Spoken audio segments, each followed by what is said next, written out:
Telangana BJP Lok Sabha అభ్యర్థుల ఎంపిక చివరి దశకు చేరుకుంది. తెలంగాణ బీజేపీ అధ్యక్షుడు కిషన్ రెడ్డి, బండి సంజయ్, ఈటెల రాజేందర్, లక్ష్మణ్, డీకే అరుణ ఢిల్లీకి వెళ్లారు. నేడు సాయంత్రం బీజేపీ అగ్రనేతలతో సమావేశం కానున్నారు. పార్లమెంట్ అభ్యర్థుల ఎంపికపై అధిష్టానంతో తుది చర్చలను జరపనున్నారు. మార్చి 2వ వారంలో అభ్యర్థుల ప్రకటన ఉంటుందని చెప్తున్నారు. ఇప్పటికే హైకమాండ్ వద్ద ఒక్కో నియోజకవర్గం నుంచి 3 పేర్లతో లిస్టు రెడీగా ఉన్నట్లుగా, ఒక్కో పేరు నేడు ఖరారు చేయనున్నట్లుగా తెలుస్తోంది. సికింద్రాబాద్ నుంచి కిషన్ రెడ్డి, కరీంనగర్ నుండి బండి సంజయ్, నిజామాబాద్ ధర్మపురి అరవింద్, ఆదిలాబాద్ సోయం బాపురావు, మల్కాజ్గిరి ఈటెల రాజేందర్ లేదా మురళీధర్ రావు, జహీరాబాద్ జైపాల్ రెడ్డి, చేవెళ్ల కొండా విశ్వేశ్వర్ రెడ్డి, మహబూబ్ నగర్ డీకే అరుణ, భువనగిరి నర్సయ్య గౌడ్, మెదక్ రఘునందన్, నాగర్ కర్నూలు నుంచి బంగారు శృతి పేర్లు పరిశీలనలో ఉన్నాయి. ఈ రోజు సాయంత్రానికి అభ్యర్థుల ప్రకటన వచ్చే అవకాశం కనిపిస్తోంది. బీజేపీ అగ్రనేతలు ఢిల్లీకి చేరుకున్న నేపథ్యంలో పూర్తి సమాచారం కరెస్పాండెంట్ వెంకటేష్ ఢిల్లీ నుంచి అందిస్తారు. వెంకటేష్, తెలంగాణ అభ్యర్థులను ఈరోజు దాదాపు ఖరారు చేయబోతున్నారు. ఆ మేరకు బీజేపీ హైకమాండ్ కోర్ గ్రూప్ సమావేశం జరగబోతోంది. ఈరోజు సాయంత్రం ఈ సమావేశం జరగబోతోంది. ఈ నేపథ్యంలో ఈ సమావేశం కోసం ఇద్దరికి ఈటెల రాజేందర్, బండి సంజయ్, డీకే అరుణ, డాక్టర్ లక్ష్మణ్, ఈటెల రాజేందర్ వీళ్ళందరూ కూడా ఢిల్లీకి బయలుదేరినటువంటి పరిస్థితి. కిషన్ రెడ్డి కొద్దిసేపటి కిందటే బీజేపీ ప్రధాన కార్యాలయంలో బీజేపీ పెద్దలను కలుసుకున్నట్టుగా మనకు సమాచారం వస్తుంది. సో డీటెయిల్ గా సాయంత్రం మీటింగ్ జరగబోతుంది. ఒక్కో నియోజకవర్గానికి దాదాపు 3 పేర్లను గత 2 వారాల కిందటే స్టేట్ ఎలక్షన్ కమిటీ నుంచి పంపించారు. సో దానిపైన ఈరోజు చర్చించి దాదాపు ఒక నియోజకవర్గం నుంచి ఒకే అభ్యర్థి ఉండేలా దీనికి సంబంధించినటువంటి ఫైనలైజేషన్ కార్యక్రమం జరిగేటువంటి అవకాశం కనబడుతుంది. ఇప్పటికే మనకు ఉన్నటువంటి సమాచారం మేరకు ఎవరైతే సిట్టింగ్లు ఉన్నారో సిట్టింగ్లందరికీ దాదాపు సీట్లు ఖరారు చేయబోతున్నారు.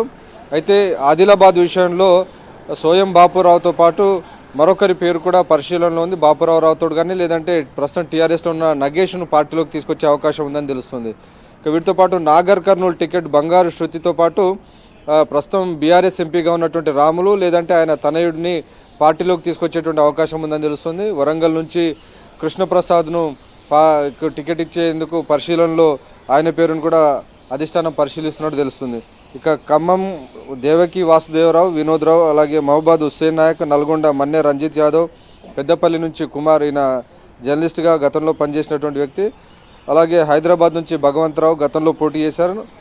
ఇక మెదక్ నుంచి రఘునందన్ రావు, భువనగిరి నుంచి నర్సయ్య గౌడ్, మహబూబ్ నగర్ నుంచి డీకే అరుణ వీరందరి పేర్లు కూడా పరిశీలనలో ఉన్నాయి. దాదాపు వీరి పేర్లే దాదాపు ఫైనల్ అయ్యేటువంటి అవకాశం కనబడుతున్నాయి. ఎక్కడైతే అగ్రనాయకుల మధ్య కాస్త పోటీ ఉందో మల్కాజ్గిరి లాంటి నియోజకవర్గాల్లో మురళీధర్ రావు అలాగే ఈటెల రాజేందర్ మధ్య పోటీ ఉంది.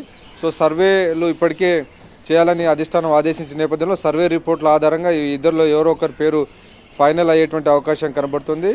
ఇక మిగిలినటువంటి నియోజకవర్గాలకు సంబంధించి ఇప్పటికే దానికి సంబంధించినటువంటి కసరత్తు పూర్తయింది. దాదాపు ఎన్నికల షెడ్యూల్ కంటే ముందే దీన్ని మొదటి జాబితాను విడుదల చేసి ఎన్నికల రంగంలోకి దిగాలని బీజేపీ అధిష్టానం భావిస్తుంది. అందులో భాగంగానే ఈరోజు తెలంగాణ కాంగ్రెస్, తెలంగాణ బీజేపీకి సంబంధించినటువంటి ముఖ్య నాయకులందరినీ కూడా ఢిల్లీకి పిలిపించారు. సాయంత్రం ఈ సమావేశంలో దాదాపు ఒక్కో నియోజకవర్గంలో ఒక్కో పేరు ఫైనల్ చేసే విధంగా కసరత్తు జరిగేటువంటి అవకాశాలు కనబడుతున్నాయి. ఇప్పటికే బీజేపీ విజయ సంకల్ప యాత్ర పేరుతో అన్ని నియోజకవర్గాల్లో పర్యటన చేపట్టింది.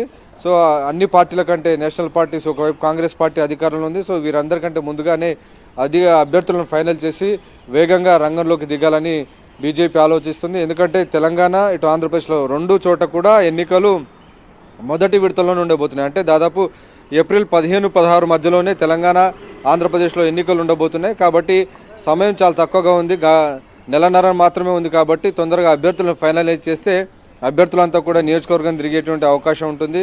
ఒక్కొక్క పార్లమెంట్ నియోజకవర్గంలో 7 అసెంబ్లీ కాన్స్టిట్యున్సీస్ ఉన్నాయి. కాబట్టి వీటన్నిటిని తిరగాలంటే టైం పడుతుంది. కాబట్టి ఈ మేరకు అభ్యర్థులను ముందుగానే ఖరారు చేయడం ద్వారా అందరికంటే ముందుగానే ప్రచార రంగంలోకి దూగి ఒక పై చేయి సాధించాలే ప్రచారం విషయంలో బీజేపీ అధిష్టానం భావిస్తుంది. అందులో భాగంగానే తెలంగాణ బీజేపీ అభ్యర్థుల కసరత్తును దాదాపు ఈరోజు ఖరారు చేసేటువంటి అవకాశం కనబడుతుంది.